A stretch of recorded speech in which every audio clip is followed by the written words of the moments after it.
हाँ, भगवान कृष्ण गीता में अर्जुन जे पुछण ते इहो जवाबु ॾिनो, अखर अखर ॾे ध्यानु हुजे।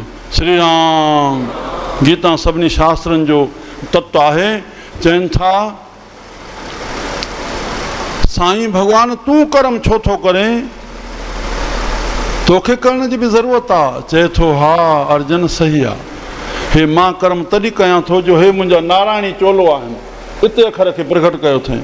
हे जेके नारायणी चोलो आहिनि, जेकॾहिं मां न कंदुमि और मूंखे ॾिसी करे उहे कंदा, उहे पंहिंजे स्वरूप खे सुञाणींदा, न कंदुमि त उहे कतर में वेंदा, इहो दोष मुंहिंजे मथां चढ़ंदो। तंहिं लाइ श्री राम आचार्य ते जेको शास्त्रनि जो ॼाणू आहे, संस्कृत जी आख़िरी पद्धति पढ़ियलु आहे, चाहे उहो निर्लेप रहे थो, कोई उनखे लिप्त नथी थिए माया, पर उनखे आचरण अहिड़ो करिणो आहे जंहिंमें समाज ॾिसी बिगड़े न। चाहे उहो अल्पित आहे पर अहिड़ो कमु न करे, जेकॾहिं कंदो राम उनजे मथां दोष आहे।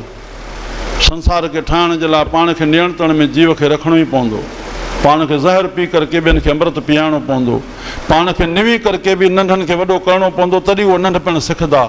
न त तोखे बि अहंकार आहे त नंढा बि अहंकार में रहंदा। तूं वॾो थियणु चाहें थो, अॼु वॾा चवनि था साईं नंढो थी रहणो पए थो घर में। अरे बाबा इहा ई फ़िलसफ़ी ही जेका तोखे पहिरियों शुरू करणी हुई। वॾो उहो आहे घर जो जेको नंढो थी रहे। मुंहिंजा प्यारा श्री राम ॿ बीठा टकरनि, मां वॾो संत बीठो, चई साईं फ़ैसिलो कर। चई बा जेको साम्हूं वारे खे वॾो करे उहो ई वॾो, जेको साम्हूं वारे खे, ॿई हिक ॿिए जे साम्हूं आहिनि। नंढो केरु आहे बा, नंढो केरु आहे बा।